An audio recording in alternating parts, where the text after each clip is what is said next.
Hello, बच्चों. Let's start the question. And the question says, read the following statements about the phylum Porifera. पहला है commonly known as sponges. Second है generally found in fresh water and are mostly symmetrical animals.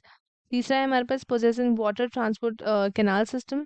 Fourth है हमारे पास the body is supported by endoskeleton made up of spicules और spongin fibers. Fifth है हमारे पास fertilisation is external. और हमसे पूछा है which of the above statements are correct. कौन से करेक्ट स्टेटमेंट है. पहला है हमारे पास थर्ड एंड फिफ्थ. बी है हमारे पास first second and third. C है हमारे पास first third and fourth. And last option है हमारे पास second and fifth. So let us start with our key concept. The key concept of this question is phylum porifera. Porifera हमारा key concept है. तो Porifera आपका belong करता है किसमें. तो ये बिलोंग करता है आपका नॉन कॉर्डेटा में. नॉन कॉर्डेटा से ये बिलोंग करता है. एंड पोरी मतलब होता है, पोरी मतलब होता है आपके पोर्स. पोरी मीन्स पोर्स. एंड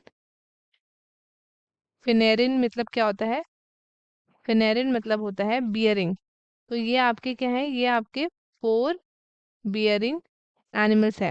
और इनमें आपके क्या आते हैं, इनमें आपके आते हैं द स्पॉन्जेस.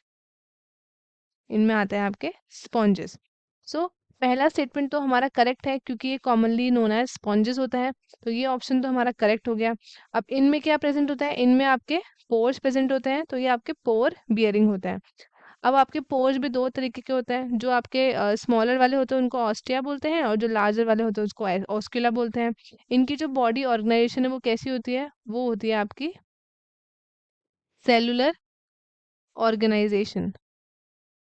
सेलुलर ऑर्गेनाइजेशन होती है. इनका सेल एग्रीगेट प्लान होता है. एंड जो बॉडी होती है उनकी होती है ए सिमेट्रिकल. बॉडी कैसी होती है, बॉडी होती है ए सिमेट्रिकल. एंड अगर हम बात करें अबाउट इनकी न्यूट्रिशन की, तो इनका न्यूट्रिशन कैसा होता है, होलोजोइक न्यूट्रिशन होता है. एंड डाइजेशन इनका होता है आपका intra cellular. Digestion is intra cellular. ये मोस्टली आपके कैसे होते हैं, ये मोस्टली आपके मेराइन होते हैं. बट एक्सेप्शन इसमें है स्पॉन्जिला, जो कि आपका फ्रेश वाटर स्पॉन्ज है.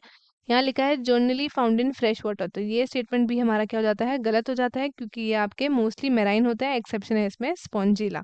इसके पास एक पेक्यूलियर कैनाल सिस्टम होता है, जो कि आपका इंटरकनेक्टेड कैनाल्स होते हैं, जिसमें सेंट्रल आपकी एक कैविटी होती है जिसको हम बोलते हैं पैरागैस्ट्रिक कैविटी या फिर स्पॉन्जोसिल्स. इससे क्या होता है, आपका वाटर करंट फ्लो होता है थ्रू द कैनाल सिस्टम, और ये हेल्प करता है इनके nutrition, respiration, excretion and reproduction के लिए.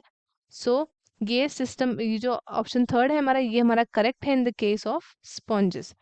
सो अब नेक्स्ट देखते हैं, that is the body is supported by endoskeleton made up of spicules और स्पॉन्जिन फाइबर. इनकी जो बॉडी होती है, इनके पास प्रेजेंट होता है क्या, इनके पास एंडोस्केलेटन प्रेजेंट होता है. आपके अदर कैलकेरियस स्पिक्यूल्स, जैसे कि नीडल्स इसकी बनी होती है CaCO3 की, दैट इज कैल्शियम कार्बोनेट, या फिर आप कह सकते हो सिलिशियस स्पिक्यूल्स, जिसकी नीडल्स बनी होती है आपके सिलिसिक एसिड की.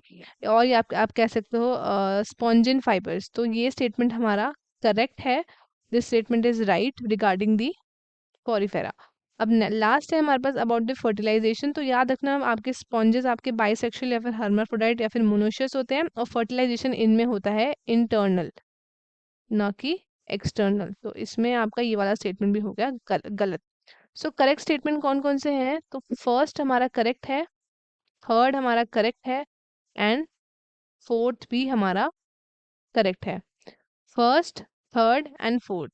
तो कौन सा स्टेटमेंट है, that is option C, first, third and fourth. बाकी ऑप्शंस हो गए हमारे गलत. सो स्टूडेंट्स, आई होप आपको क्वेश्चन अच्छे से समझ में आया होगा. All the best and thank you.